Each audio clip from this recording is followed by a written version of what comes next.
ನಮಸ್ಕಾರ ವೀಕ್ಷಕರೇ, 30 ನಿಮಿಷ 30 ಸುದ್ದಿಗೆ ಸ್ವಾಗತ. ನಾನು ಚೈತ್ರ ರಾಜ್, ನನ್ನ ಜೊತೆಗಿದ್ದಾರೆ ನನ್ನ ಕಲೀಗ್ ನಾನು ಧನಶ್ರೀ ಪೂಜಾರಿ. ವೀಕ್ಷಕರೇ, ದಿನದಲ್ಲಿ ನಡೆದಿರುವ ಪ್ರಮುಖ ಬೆಳವಣಿಗೆಗಳ 30 ಸುದ್ದಿಗಳನ್ನು ನೋಡ್ತಾ ಹೋಗೋಣ. ಕರ್ನಾಟಕದಲ್ಲಿ ಕೊರೋನಾ ಮಹಾಮಾರಿ ಅಬ್ಬರಿಸೋಕೆ ಶುರು ಮಾಡಿದೆ. ಬೆಂಗಳೂರಿನಲ್ಲಿ ಮಹಾಮಾರಿ ಕೊರೋನಾ ಸೋಂಕಿಗೆ ಇಬ್ಬರು ಬಲಿಯಾಗಿದ್ದಾರೆ. ಚಾಮರಾಜಪೇಟೆಯ 77 ವರ್ಷದ ವೃದ್ಧ ಡಿಸೆಂಬರ್ 17ರಂದು ಸಾವನ್ನಪ್ಪಿದ್ದಾರೆ. ಕೊರೋನಾ ಸೋಂಕಿನಿಂದ ಬಳಲುತ್ತಿದ್ದ 44 ವರ್ಷದ ವ್ಯಕ್ತಿ ಡಿಸೆಂಬರ್ 17ರಂದು ಸಾವನ್ನಪ್ಪಿದ್ದು ಆತಂಕ ತೀವ್ರವಾಗಿದೆ.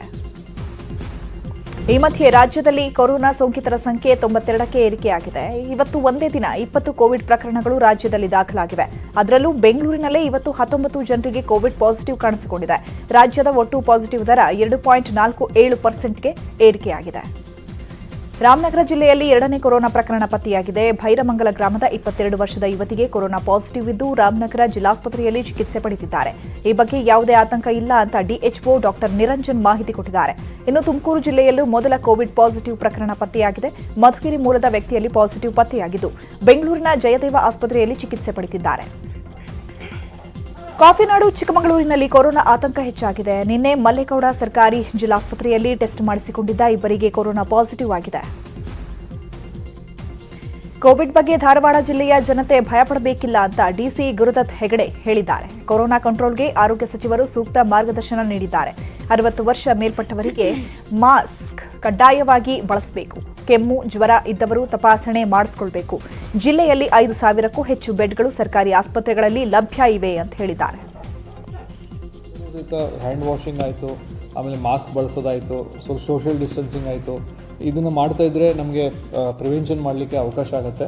ಮತ್ತು ಯಾವುದೇ ರೀತಿ ಸ್ಮಾಲ್ ಸಿಮ್ಟಮ್ಸ್ ಇರಲಿ, ಮೈನರ್ ಸಿಮ್ಟಮ್ಸ್ ಇದ್ದರೂ ಸಹಿತ, ಈ ಕೆಮ್ಮು ಜ್ವರ ಅಥವಾ ಫೀವರ್ ಈ ಥರದ್ದು ಇದ್ದರೂ ಸಹಿತ ನೀವು ಅದನ್ನು ಇಗ್ನೋರ್ ಮಾಡಲಾರದೆ ಟೆಸ್ಟಿಂಗ್ ಮಾಡಿಸ್ಕೊಂಡ್ರೆ ನಮಗೆ ಅರ್ಲಿ ಡಿಟೆಕ್ಷನ್ ಆಯಿತು ಅಂದರೆ ಖಂಡಿತ ನಾವು ಹೆಲ್ಪ್ ಮಾಡಲಿಕ್ಕೆ ಸಾಧ್ಯ ಆಗುತ್ತೆ. ಮತ್ತು ಆವಾಗ ವೈರಲ್ ಏನು ಇಫೆಕ್ಟ್ ಏನಿರುತ್ತೆ ಅದು ತೀವ್ರತೆ ಇರದೇ ಇದ್ದಂಗೆ ಅದನ್ನು ನಾವು ಅಡ್ರೆಸ್ ಮಾಡಲಿಕ್ಕಾಗುತ್ತೆ. So early detection is always.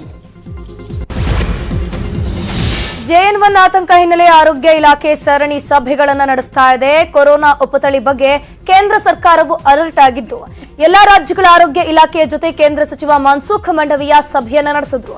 ಈ ವೇಳೆ ರಾಜ್ಯ ಆರೋಗ್ಯ ಸಚಿವ ದಿನೇಶ್ ಗುಂಡೂರಾವ್ ರಾಜ್ಯದ ಸ್ಥಿತಿಗತಿ ಬಗ್ಗೆ ಮಾಹಿತಿಯನ್ನ ಪಡೆದ್ರು. ಸದ್ಯಕ್ಕೆ ಕರ್ನಾಟಕದಲ್ಲಿ ಪ್ಯಾನಿಕ್ ಆಗುವಂತಹ ಪರಿಸ್ಥಿತಿ ಇಲ್ಲ.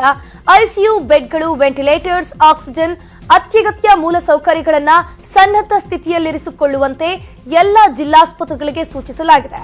ಅಗತ್ಯವಿದ್ದಾಗ ಕೇಂದ್ರದ ನೆರವು ಕೋರಿದಾಗ ನೆರವು ನೀಡಲು ಮುಂದಾಗಬೇಕು ಅಂತ ಸಚಿವರು ಮನವಿಯನ್ನ ಮಾಡಿದ್ರು. ಅಲ್ಲದೆ ಕ್ರಿಸ್ಮಸ್, ಹೊಸ ವರ್ಷ ಸಮೀಪಿಸ್ತಾ ಇದ್ದಂತೆ ಸೋಂಕು ವ್ಯಾಪಿಸದಂತೆ ಎಚ್ಚರಿಕೆ ವಹಿಸುವಂತೆ ರಾಜ್ಯಗಳಿಗೆ ಕೇಂದ್ರ ಸಚಿವರು ಸೂಚನೆಯನ್ನ ಕೊಟ್ಟರು. ತಿಂಗಳಲ್ಲಿ ಈ ಸಬ್ ವೇರಿಯಂಟು ಪ್ರಥಮವಾಗಿ ಇದು ಕಾಣಿಸ್ಕೊಂಡಿದೆ. ಸೊ ಅದರಿಂದ ಇದು ಆ ರಾಷ್ಟ್ರಗಳಲ್ಲಿ ಭಾಳ ವೇಗವಾಗಿ ಹರಡುವಂಥ ಒಂದು ವೈರಾಣು ಆಗಿದೆ.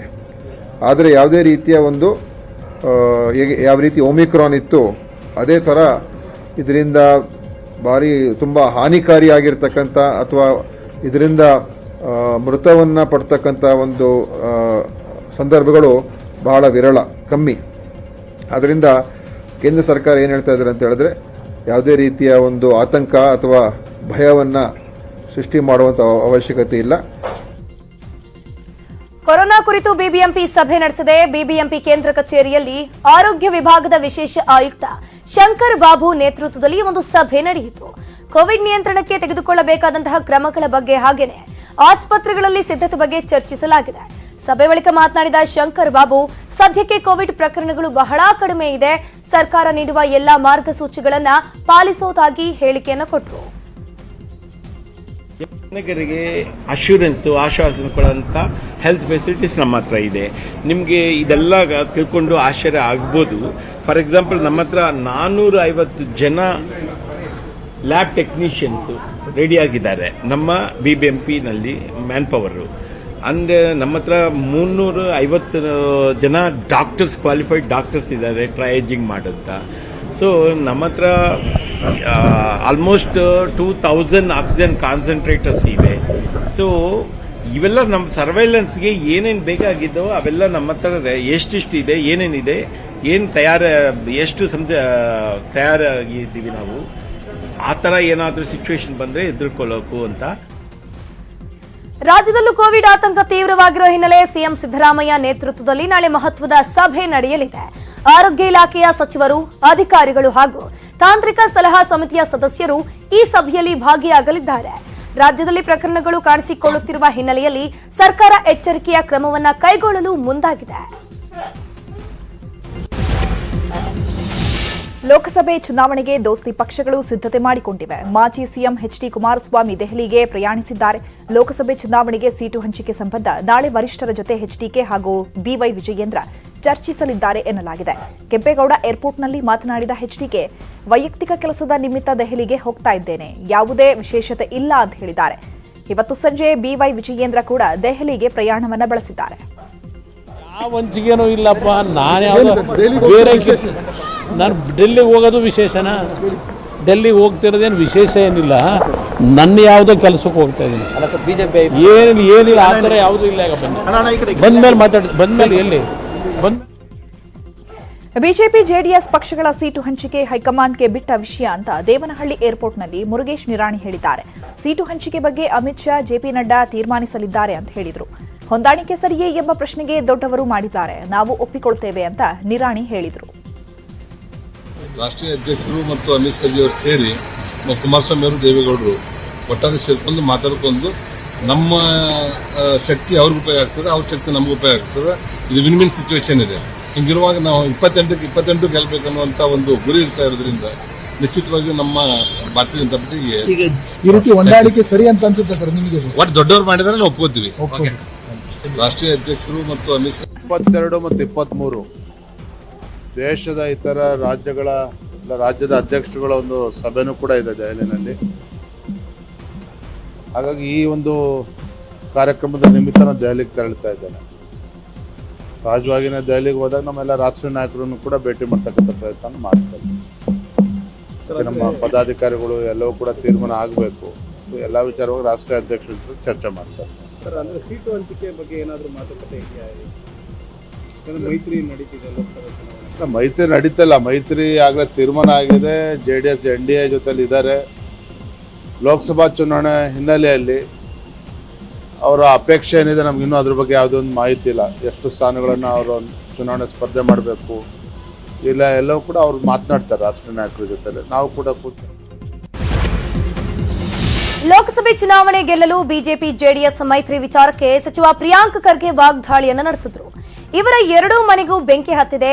ಬೆಳಗಾವಿಯಲ್ಲಿ ನೋಡಿದ್ದೇವೆ. ಇವರದ್ದು ಮನೆಯೊಂದು 3 ಬಾಗಿಲು. ಒಂದು ಬಾಗಿಲು ಯತ್ನಾಳ್ ಕಾಯ್ತಾ ಇದ್ದಾರೆ, ಇನ್ನೊಂದು ಬಾಗಿಲು ಅಶೋಕ್ ಕಾಯ್ತಾ ಇದ್ದಾರೆ, 3ನೇ ಬಾಗಿಲು ಬಿವೈ ವಿಜಯೇಂದ್ರ ಕಾಯ್ತಿದ್ದಾರೆ ಅಂತ ಕಲಬುರಗಿಯಲ್ಲಿ ಟೀಕಿಸಿದ್ರು. ನೋಡಿ, 2 ಮನೆನೂ ಬೆಂಕಿ ಹತ್ತಿವೆ. ಬಿಜೆಪಿನಲ್ಲಿ ಆಗಾಗಲೇ ನಾವು ಬೆಳಗಾವಿನಲ್ಲಿ ನೋಡಿದ್ವಿ. ಮನೆ ಒಂದು 3 ಬಾಗಿಲಿದೆ. ಒಂದು ಬಾಗಿಲು ಯತ್ನಾಳ್ ಕಾಯ್ತಾ ಇದ್ದಾರೆ, ಇನ್ನೊಂದು ಯತ್ನಾಳ್ ಆ್ಯಂಡ್ ಕಂಪನಿ ಕಾಯ್ತಾ ಇದ್ದಾರೆ, ಇನ್ನೊಂದು ಬಾಗಿಲು ಅಶೋಕ ಆ್ಯಂಡ್ ಕಂಪನಿ ಕಾಯ್ತಾ ಇದ್ದಾರೆ, ಇನ್ನೊಂದು ಬಾಗಿಲು ವಿಜಯೇಂದ್ರ ಆ್ಯಂಡ್ ಕಂಪನಿ ಕಾಯ್ತಾ ಇದ್ದಾರೆ. ಎಲ್ಲಿದೆ ಸಮನ್ವಯ? ಅದರಲ್ಲಿ ಒಬ್ರು ವಾಕೌಟ್ ಅಂತಾರೆ, ಇನ್ನೊಬ್ರು ಸದನದಲ್ಲಿ ಏನೋ ಬಾವಿಗೆ ಬೀಳಬೇಕು ಅಂತಾರೆ, ಇನ್ನೊಬ್ರು ನಾನು ವಿರೋಧ ಪಕ್ಷದ ನಾಯಕ ಅಂತಾರೆ, ಇನ್ನೊಬ್ರು ಅಸಲಿ ವಿರೋಧ ಪಕ್ಷದ ನಾಯಕರು ನಾನು ಅಂತಾರೆ, ಒಬ್ರು ನಾನು ಬಿಜೆಪಿ ರಾಜ್ಯಾಧ್ಯಕ್ಷ ಅಂತಾರೆ, ಇದು ಕೊಪ್ಪಲ್ಲ ಅಂತ ಇನ್ನೊಬ್ರು ಅಂತಾರೆ. ಸೊ 3 ಅಲ್ಲ 100 ಬಾಗಿಲಾಗಿದೆ. ಬೆಳಗಾವಿ ಅಧಿವೇಶನ ನನಗೆ ತೃಪ್ತಿ ತಂದಿಲ್ಲ, ವಿಪಕ್ಷವಾಗಿ ನಮ್ಮ ನಿರ್ವಹಣೆ ಸರಿಯಾಗಿರಲಿಲ್ಲ ಅಂತ ಸ್ವಪಕ್ಷದ ವಿರುದ್ಧವೇ ಶಾಸಕ ಎಸ್ಆರ್ ವಿಶ್ವನಾಥ್ ಅಸಮಾಧಾನ ವ್ಯಕ್ತಪಡಿಸಿದ್ದಾರೆ. ಇದಕ್ಕೆ ತಿರುಗೇಟು ಕೊಟ್ಟಿರುವ ಅಶೋಕ್, ನಾವು ಯಾವುದೇ ಹೊಂದಾಣಿಕೆ ಮಾಡಿಕೊಂಡಿಲ್ಲ ಅಂತ ಹೇಳಿದ್ದಾರೆ.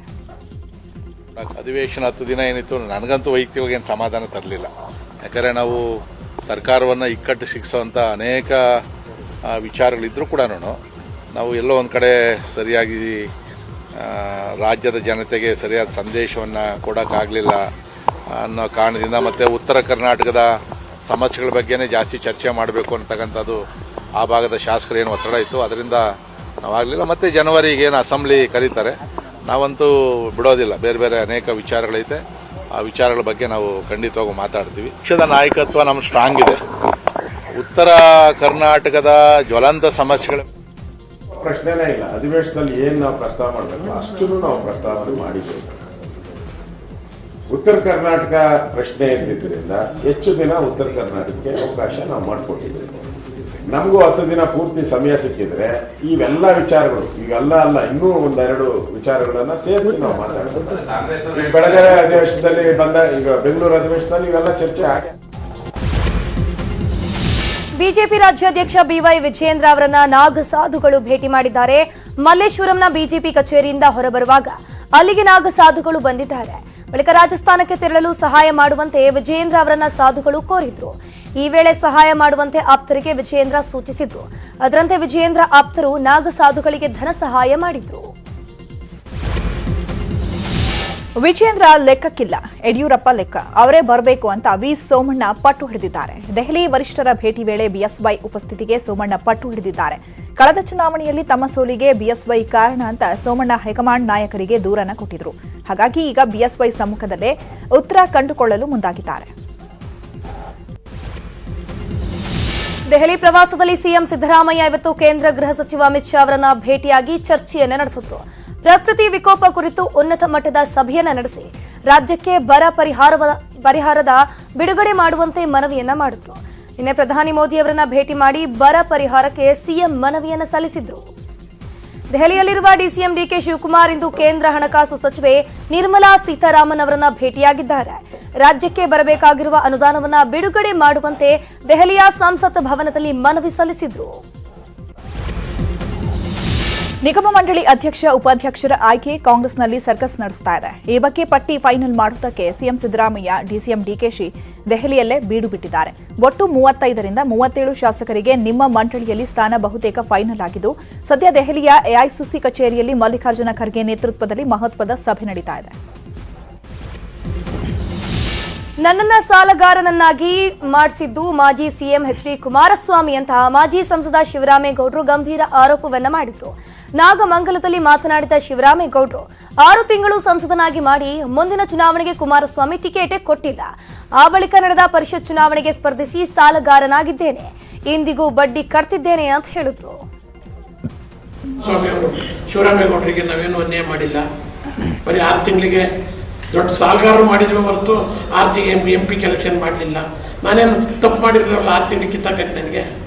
ನಾನು ಅವ್ರ ಮಗನಿಗೆ ನಿಲ್ಲಿಸ್ತೀವಿ ಇದ್ರು, ಆಯ್ತು ಒಬ್ಬ ಇವ್ ನಾಯಕ ನಿಂತ್ಕೊಳ್ಳಿ ಅಂತ ಬಿಟ್ಕೊಟ್ವಿ. ಆಗಾಯ್ತು. ಈಗ ಕುಮಾರಸ್ವಾಮಿ ಅವರು ತೀರ್ಮಾನ ತಗೊಳ್ಳಿ, ಬಟ್ ಗೆಲ್ಲುವಂಥ ಕ್ಯಾಂಡಿಡೇಟ್ ಸೆಲೆಕ್ಟ್ ಮಾಡಲಿ, ನಮ್ದೇನು. ಶಿವರಾಮೇಗೌಡರಿಗೆ ಬರೀ 6 ತಿಂಗಳಿಗೆ ಕೊಟ್ಟಿತ್ತು, ದೊಡ್ಡ ಸಾಲಗಾರರು ಮಾಡಿದ್ವು, ಎಲೆಕ್ಷನ್ ನಿಲ್ಲಿಸಿ. ಮಲ್ಲಿಕಾರ್ಜುನ ಖರ್ಗೆ ಇಂಡಿಯಾ ಒಕ್ಕೂಟದ ಪ್ರಧಾನಿ ಅಭ್ಯರ್ಥಿ ಪ್ರಸ್ತಾಪ ವಿಚಾರ ಒಕ್ಕೂಟದ ಮಧ್ಯೆಯೇ ಅಸಮಾಧಾನ ಶುರುವಾದಂತೆ ಕಾಣಿಸ್ತಾ ಇದೆ. ನಿನ್ನೆಯ ಸಭೆಯಲ್ಲಿ ಪಶ್ಚಿಮ ಬಂಗಾಳ ಸಿಎಂ ಮಮತಾ ಬ್ಯಾನರ್ಜಿ ಖರ್ಗೆ ಹೆಸರು ಪ್ರಸ್ತಾಪಿಸಿರುವುದು ಅವರ ವೈಯಕ್ತಿಕ ಅಭಿಪ್ರಾಯವಾಗಿರಬಹುದು. ವಿಷಯ ಏನಂದ್ರೆ, ಬಿಹಾರದ ಪ್ರತಿಪಕ್ಷದ ಕಾರ್ಯಕರ್ತರು ಮತ್ತು ರಾಜ್ಯದ ಜನತೆ ನಿತೀಶ್ ಕುಮಾರ್ ದೇಶದ ಪ್ರಧಾನಿಯಾಗಬೇಕು ಅಂತ ಬಯಸುತ್ತಿದ್ದಾರೆ ಅಂತ ಜೆಡಿಯು ಸಂಸದ ಸುನಿಲ್ ಕುಮಾರ್ ಪಿಂಟು ಹೇಳಿದ್ದಾರೆ. ಇನ್ನು INDIA ಒಕ್ಕೂಟ ಸಭೆಯಲ್ಲಿ ಖರ್ಗೆ ಅವರನ್ನ ಪ್ರಧಾನಿ ಅಭ್ಯರ್ಥಿಯನ್ನಾಗಿ ವಿಚಾರ ರಾಜ್ಯದಲ್ಲೂ ಕೂಡ ಚರ್ಚೆ ಆಗ್ತಾ ಇರುವಂತದ್ದು. ಈ ವಿಚಾರದಲ್ಲಿ ರಾಜ್ಯದ ಬಿಜೆಪಿ ಹಾಗೂ ಕಾಂಗ್ರೆಸ್ ನಾಯಕರ ನಡುವೆ ವಾಗ್ಯುದ್ಧವೇ ನಡೀತಾ ಇದೆ. ದಲಿತ ನಾಯಕ ಅಂತ ಹೇಳಿಕಲ್ಲ, ಅವರೊಬ್ಬರು ಸೀನಿಯರು, ಎಕ್ಸ್ಪೀರಿಯನ್ಸು, ಆಧಾರ ಮೇಲೆ ನೋಡ್ತಿದ್ದು ದಲಿತರು ಮುಂದುವರೆದು ಹಿಂದುಳಿದ OBC ಅಂತ ನೋಡ್ಲಿಕ್ಕಾಗಲ್ಲ. ಅವ್ರ ಅನುಭವ ಆಧಾರ ಮೇಲೆ ಹೇಳಿದ್ದಾರೆ. ಒಳ್ಳೆಯ ರಾಜಕಾರಣಿ, ಒಳ್ಳೆಯ ಸಂಸದೀಯ ಪಟು, ಅದೆಲ್ಲ ಅವ್ರಿಗೆ ಬಿರುದು ಇದೆ. ಅನುಭವಕ್ಕೆ ಸಿಗಬೇಕಾದ ಒಂದು ಹೆಜ್ಜೆ ಅಷ್ಟೇ ಅದು. ಇನ್ನೂ ಅವರು ಕೂಡ ಅವ್ರ ಹೆಸರು ಮುಂದೆ ಮಾಡಿದ್ದು ಒಳ್ಳೆ ಬೆಳವಣಿಗೆ ಅಷ್ಟೇ. ಖರ್ಗೆ ಅವ್ರ ಬಗ್ಗೆ ನಮ್ಮೆಲ್ಲರಿಗೂ ನಿಜಕ್ಕೂ ತುಂಬ ಗೌರವ ಇದೆ. ಆದರೆ ಸೋಲ್ಸಕ್ಕೆ ಯಾಕೆ ನಿಲ್ಲಿಸ್ತಾರೆ ಅಂತ ಸುಮ್ಮನೆ ಅವ್ರಿಗೆ ಮೂಗಿ ತುಪ್ಪ ಹಚ್ಚಿ ಅವ್ರು ಖರ್ಗೆ ಅವ್ರು ತಕ್ಷಣ ಉತ್ತರ ಕೊಟ್ಟರೆ ನಂಗೆ ತುಂಬ ಸಂತೋಷ ಆಯಿತು. ಮುಂಚೆ ಗೆಲ್ಲನಪ್ಪ ಆಮೇಲೆ ನೋಡೋಣ ಅಂತ. ದಲಿತರನ್ನ ಹಿಂದುಳಿದವ್ರನ್ನ ನಂಬಿಸಿ ಮೋಸ ಮಾಡಿ ಕಾಂಗ್ರೆಸ್ ಇಷ್ಟು ವರ್ಷ ಈ ದೇಶದಲ್ಲಿ ಆಡಳಿತ ನಡೆಸ್ತು. ಅಲ್ಲಿಗೆ ರಾಹುಲ್ ಗಾಂಧಿ 0 ಅಂತ ಆಯ್ತಲ್ಲ, ರಾಹುಲ್ ಗಾಂಧಿಗೆ ಇನ್ನು ಅವಕಾಶ ಇಲ್ಲ ಅನ್ನೋದು ಆಯ್ತಲ್ಲ. ಅಷ್ಟು ಅದು ಗೊಂದಲದಲ್ಲಿ ಅವ್ರು ಬರಲಿ ಆಚೆ ಕಡೆ. ನನಗನ್ಸುತ್ತೆ ಈ ಇಂಡಿಯಾ ಪಾರ್ಟಿ ಏನಿದೆ ಅವರು ಪೂರ್ತಿ ಅವರು ಎಲೆಕ್ಷನ್ ಶುರುವಾಗೋವರೆಗೂ ಅವ್ರ ನಾಯಕರನ್ನ ಆಯ್ಕೆನೇ ಮಾಡೋಕ್ಕಾಗಲ್ಲ. ಇಂಡಿಯಾ ಅಲಯನ್ಸ್ ಅಲ್ಲಿ ಅವ್ರು ಹೇಳಿರ್ತಕ್ಕಂಥ ಮಾತು, ರಾಹುಲ್ ಗಾಂಧಿ ಅವ್ರು ಏನಿಲ್ಲ ಅನ್ನೋದನ್ನ ಅಶೋಕ್ ಅವ್ರು ಇನ್ನೂ ಆ ಮಟ್ಟಕ್ಕೆ ಹೋಗಿಲ್ಲ. ಭಾರತೀಯ ಜನತಾ ಪಾರ್ಟಿನಲ್ಲಿ ವಿರೋಧ ಪಕ್ಷದ ನಾಯಕರನ್ನ ಇನ್ನೂ ವಿಧಾನ ಪರಿಷತ್ತಿನಲ್ಲಿ ನೇಮಕ ಮಾಡೋಕ್ಕಾಗಲಿಲ್ಲ. ಒಂದು ಹೇಳಿಕೆ ಕೊಡೋ ಧೈರ್ಯ ಇಲ್ಲದೆ ಇರ್ತಕ್ಕಂಥವ್ರು 56 ಇಂಚಿನವರು. ಆದ್ದರಿಂದ ಝೀರೋ ಯಾರು ಅನ್ನೋದು, ಹೀರೋ ಯಾರು ಅನ್ನೋದು ಈಗ ಪಾರ್ಲಿಮೆಂಟಲ್ಲಿ ಎಲ್ಲರೂ ಸಹ ತೋರಿಸ್ತಾ ಇದ್ದಾರೆ. ರಾಹುಲ್ ಗಾಂಧಿ ಅವರು ಮುಂದಿನ ಪ್ರಧಾನಿ ಅಂದವರು ಈಗ ಏನು ಹೇಳ್ತಾರೆ ಅಂತ ನಮ್ಗೆ ಗೊತ್ತಿಲ್ಲ. ಕರ್ನಾಟಕದಲ್ಲಿ ಕಾಂಗ್ರೆಸ್ ಮುಖಂಡರೆಲ್ಲ ರಾಹುಲ್ ಗಾಂಧಿ ಮುಂದಿನ ನಮ್ಮ ಪ್ರಧಾನಿ ಅಂತ ಹೇಳ್ತಾ ಇದ್ರು. ಅವರು ಮಲ್ಲಿಕಾರ್ಜುನ ಖರ್ಗೆ ಅವರು ಒಪ್ತಾರ ಅನ್ನೋದನ್ನು ಅವರು ಹೇಳಿ, ಆ ನಂತರ ನಾವು ಚರ್ಚೆ ಮಾಡೋಣ. ಸೋನಿಯಾ ಗಾಂಧಿಯವರು, ರಾಹುಲ್ ಗಾಂಧಿಯವರ ಸಮ್ಮತಿ ಮತ್ತು ಮಾನ್ಯ ಖರ್ಗೆಜಿಯವರು ಇವತ್ತು ರಾಷ್ಟ್ರೀಯ ನಾಯಕರಾಗಿ ಹೊರಹೊಮ್ಮಿದ್ದಾರೆ. ಅವರೆಲ್ಲರ ಒಂದು ಸಹಕಾರದಿಂದಲೇ ಇವತ್ತು ಆ ಮಟ್ಟದಲ್ಲಿ ಇದ್ದಾರೆ. ಅದರಲ್ಲಿ ಯಾವುದೇ ಭಿನ್ನಾಭಿಪ್ರಾಯ ಆಗಲಿ ಮತ್ತೊಂದಾಗಲಿ ಇರುವಂಥ ಪ್ರಶ್ನೆ ಉದ್ಭವ ಆಗೋದಿಲ್ಲ. ನಮ್ಮ ರಾಜ್ಯಕ್ಕೆ ಅನುಕೂಲ ಆಗ್ತದೆ, ಎಲ್ಲರಿಗೆ ಅನುಕೂಲ ಆಗ್ತದೆ, ದೇಶಕ್ಕೆ ಅನುಕೂಲ ಆಗ್ತದೆ. BJPಯ ಸರ್ವಾಧಿಕಾರಿ ಧೋರಣೆ ಏನಿದೆ ಅಲ್ಲ, ಅದಕ್ಕೆ ತಡೆ ಒಡ್ಡಿದಂಗೆ ಆಗ್ತದೆ. ಅವರು ಹೇಳಿದ್ರು ಎಲೆಕ್ಷನ್ ಮುಗಿದ್ಮೇಲೆ ಚುನಾವಣೆ ಗೆದ್ದು ಬಂದರೆ ಯೋಚನೆ ಮಾಡೋಣ ಅಂದ್ಕೊಂಡು. ಆ ಚುನಾವಣೆ ಆದಮೇಲೆ ಏನು ಆರಿಸೋದು, ಈ ಕೂಸು ಅಟ್ಟಾಗ್ತಿದ್ದಂಗೆ ಹೆಸರಿಟ್ಟಾಗತ್ತೆ. KSDL ಟೆಂಡರ್ಗಾಗಿ ಲಂಚ ಪಡೆದ ಆರೋಪ ಎದುರಿಸ್ತಾ ಇರುವಂತಹ ಮಾಜಿ ಶಾಸಕ ಮಾಡಾಳ್ ವಿರೂಪಾಕ್ಷಪ್ಪಗೆ ಹೈಕೋರ್ಟ್ ರಿಲೀಫ್ ನೀಡಿದೆ. ಮಾಡಾಳ್ ವಿರೂಪಾಕ್ಷಪ್ಪ ವಿರುದ್ಧದ ಲಂಚ ಪಡೆದ ಪ್ರಕರಣವನ್ನ ಹೈಕೋರ್ಟ್ ಏಕಸದಸ್ಯ ಪೀಠ ರದ್ದುಪಡಿಸಿದೆ. ಭ್ರಷ್ಟಾಚಾರ ತಡೆ ಕಾಯ್ದೆಯ ಸೆಕ್ಷನ್ 17A ಪ್ರಕಾರ ಪ್ರಕ್ರಿಯೆ ಪಾಲಿಸಿಲ್ಲ. ಸ್ಪೀಕರ್ ಅನುಮತಿ ಪಡೆಯದೆ ಲೋಕಾಯುಕ್ತ ಪೊಲೀಸರು ತನಿಖೆಯನ್ನು ನಡೆಸಿದ್ದಾರೆ ಅಂತ ಕೋರ್ಟ್ ಹೇಳಿದೆ. ಈ ಮೂಲಕ ತಾಂತ್ರಿಕ ಕಾರಣದಿಂದಾಗಿ ಮಾಡಾಳು ವಿರೂಪಾಕ್ಷಪ್ಪಗೆ ರಿಲೀಫ್ ಸಿಕ್ಕಿದೆ. ಬೆಂಗಳೂರು ಹಾಗೂ ಬಳ್ಳಾರಿಯಲ್ಲಿ ಎನ್ಐಎ ದಾಳಿ ಪ್ರಕರಣ ಸಂಬಂಧ ಬಂಧಿತ 5 ಶಂಕಿತ ಉಗ್ರರನ್ನ ಇವತ್ತು ಎನ್ಐಎ ಅಧಿಕಾರಿಗಳು ನ್ಯಾಯಾಲಯಕ್ಕೆ ಹಾಜರುಪಡಿಸಿದರು. ಬಳಿಕ ವಿಚಾರಣೆ ನಡೆಸಿದ ಕೋರ್ಟ್ ಡಿಸೆಂಬರ್ 26ರವರೆಗೆ ಎನ್ಐಎ ವಶಕ್ಕೆ ನೀಡಿ ಆದೇಶಿಸಿದೆ. Minaj alias MD Sulaiman, Mohammed Muniruddin, Syed Samiulla alias Sami, Syed Sameer ಹಾಗೂ MD ಮುಜಮಲ್ನನ್ನ ಬಳ್ಳಾರಿಯಲ್ಲಿ ಎನ್ಐಎ ಅಧಿಕಾರಿಗಳು ಅರೆಸ್ಟ್ ಮಾಡಿದರು. ಇನ್ನು ಬಳ್ಳಾರಿಯಲ್ಲಿ ಸೆರೆ ಸಿಕ್ಕಿರೋ ಐಸಿಸ್ನ ಶಂಕಿತ ಉಗ್ರ ಸೈಯದ್ ಸಮೀರ್ ಕಾಲೇಜು ಯುವಕರನ್ನ ಸೆಳೆಯಲು ಭಾರೀ ಯತ್ನ ನಡೆಸಿದಂತೆ. ನವೆಂಬರ್ 22ರಂದು ಬಳ್ಳಾರಿಯ ಖಾಸಗಿ ಕಾಲೇಜು ಒಂದರಲ್ಲಿ ಮೊಹಮ್ಮದ್ ಪೈಗಂಬರ್ಗೆ ಅವಮಾನದ ಹೆಸರಲ್ಲಿ ವಿದ್ಯಾರ್ಥಿಗಳನ್ನ ಎತ್ತಿಕಟ್ಟಿ ಗಲಾಟೆ ಮಾಡಿಸಿದ್ದ ಅನ್ನೋ ವಿಚಾರ ತಡವಾಗಿ ಬೆಳಕಿಗೆ ಬಂದಿದೆ. ಅಲ್ಲದೆ ಆ ದಿನ ಸಂಜೆ ಬಳ್ಳಾರಿಯ ಕೌಲ್ ಬಜಾರ್ ಠಾಣೆಗೆ ಸಾವಿರಾರು ಜನ ಮುತ್ತಿಗೆ ಹಾಕಿ ಆರೋಪಿಗಳನ್ನ ಬಂಧಿಸುವಂತೆ ಒತ್ತಾಯಿಸಿದರು. ಕಲಬುರಗಿ ಜೈಲಿನಲ್ಲಿ ಕೈದಿಗಳಿಗೆ ಅಕ್ರಮವಾಗಿ ಸಿಗರೇಟ್, ಗುಟ್ಕಾ ಸರಬರಾಜು ಮಾಡುತ್ತಿರೋ ಆರೋಪ ಕೇಳಿ ಬಂದಿದೆ. ಆರೋಪಕ್ಕೆ ಸಾಕ್ಷ್ಯವೆಂಬಂತೆ ಅಪಾರ ಪ್ರಮಾಣದ ಸಿಗರೇಟ್ ಪ್ಯಾಕ್, ಗುಟ್ಕಾ, ತಂಪು ಪಾನೀಯಗಳು ಪತ್ತೆಯಾಗಿವೆ. ಇದೇ ಜೈಲಿನಲ್ಲಿ ಪ್ರಶ್ನೆ ಪತ್ರಿಕೆ ಗೋಲ್ಮಾಲ್ ಕಿಂಗ್ ಪಿನ್ RD ಪಾಟೀಲ್ ಕೂಡ ಇದ್ದು, ಈತನಿಗೂ ಅಕ್ರಮವಾಗಿ ಬೇಕಾದ ವಸ್ತುಗಳನ್ನು ಸರಬರಾಜು ಮಾಡಲಾಗ್ತಿದೆಯಾ ಅನ್ನೋ ಅನುಮಾನ ಇದೀಗ ಮೂಡ್ತಾ ಇದೆ. ಇನ್ನು ಕಲಬುರಗಿ ಜೈಲಿನ ಕರ್ಮಕಾಂಡದ ಬಗ್ಗೆ ನ್ಯೂಸ್ 18 ವರದಿ ಬಿತ್ತರಿಸಿದ ಬಳಿಕ KDP ಸಭೆಯಲ್ಲಿ ಜೈಲ್ ಸೂಪರಿಂಟೆಂಡೆಂಟ್ ರಂಗನಾಥ್, ಸಚಿವ ಪ್ರಿಯಾಂಕ್ ಖರ್ಗೆ ಅವರು ಅವರನ್ನ ತರಾಟೆಗೆ ತೆಗೆದುಕೊಂಡರು. ಬೆಂಗಳೂರಿನ ಏರ್ಪೋರ್ಟ್ ಕಸ್ಟಮ್ಸ್ ಅಧಿಕಾರಿಗಳು ಭರ್ಜರಿ ಕಾರ್ಯಾಚರಣೆ ನಡೆಸಿದ್ದಾರೆ. ವಿದೇಶದಿಂದ ಅಕ್ರಮವಾಗಿ ಕೊಕೇನ್ ಸಾಗಿಸುತ್ತಿದ್ದ ಆರೋಪಿಗಳನ್ನು ಅರೆಸ್ಟ್ ಮಾಡಿ 20 ಕೋಟಿ ಮೌಲ್ಯದ 2 kg ಕೊಕೇನ್ ಡ್ರಗ್ಸ್ ಅನ್ನು ವಶಕ್ಕೆ ಪಡೆದಿದ್ದಾರೆ. ಕಸ್ಟಮ್ಸ್ ಅಧಿಕಾರಿಗಳನ್ನು ಯಾಮಾರಿಸಲು ಆರೋಪಿಗಳು ಹೊಟ್ಟೆಯಲ್ಲಿ 50ಕ್ಕೂ ಅಧಿಕ ಕ್ಯಾಪ್ಸೂಲ್ಗಳನ್ನು ಇಟ್ಕೊಂಡು ಏರ್ಪೋರ್ಟ್ನಿಂದ ಹೊರಬರಲು ಯತ್ನಿಸಿದ್ರು. ಅನುಮಾನಗೊಂಡ ಅಧಿಕಾರಿಗಳು ಪರಿಶೀಲನೆ ನಡೆಸಿ ಹೊಟ್ಟೆಯಲ್ಲಿದ್ದ ಕ್ಯಾಪ್ಸೂಲ್ಸ್ ಹೊರತೆಗೆದಿದ್ದಾರೆ. ವಿದ್ಯಾರ್ಥಿನಿಯರ ಹಾಸ್ಟೆಲ್ ಬಾತ್ರೂಮ್ನಲ್ಲಿ ವೈಫೈ ಕ್ಯಾಮೆರಾ ಇಟ್ಟು ಕಾಮುಕ ವಿಕೃತಿ ಮೆರೆದಿದ್ದಾನೆ. ಕಲಬುರಗಿ ಜಿಲ್ಲೆಯ ಜೇವರ್ಗಿ ತಾಲೂಕಿನ ಅಲ್ಪಸಂಖ್ಯಾತ ಹಾಸ್ಟೆಲ್ನಲ್ಲಿ ಈ ಒಂದು ಘಟನೆ ನಡೆದಿದೆ. ಹಾಸ್ಟೆಲ್ ಇರೋ ಏರಿಯಾದಲ್ಲಿರುವಂತಹ ಸಲೀಂ ಎಂಬ ವ್ಯಕ್ತಿ ಈ ಕೃತ್ಯವನ್ನು ಎಸಗಿದ್ದಾನೆ. ಆರೋಪಿಯನ್ನು ವಶಕ್ಕೆ ಪಡೆದಿರುವಂತಹ ಜೇವರ್ಗಿ ಪೊಲೀಸರು ವಿಚಾರಣೆಯನ್ನು ಮುಂದುವರೆಸಿದ್ದಾರೆ. ವೈಫೈ ಮೂಲಕ ಮನೆಯಲ್ಲೇ ಕೂತು ಕಿರಾತಕ ಯುವತಿಯರ ಸ್ನಾನದ ವಿಡಿಯೋವನ್ನ ನೋಡ್ತಿದ್ದಂತೆ.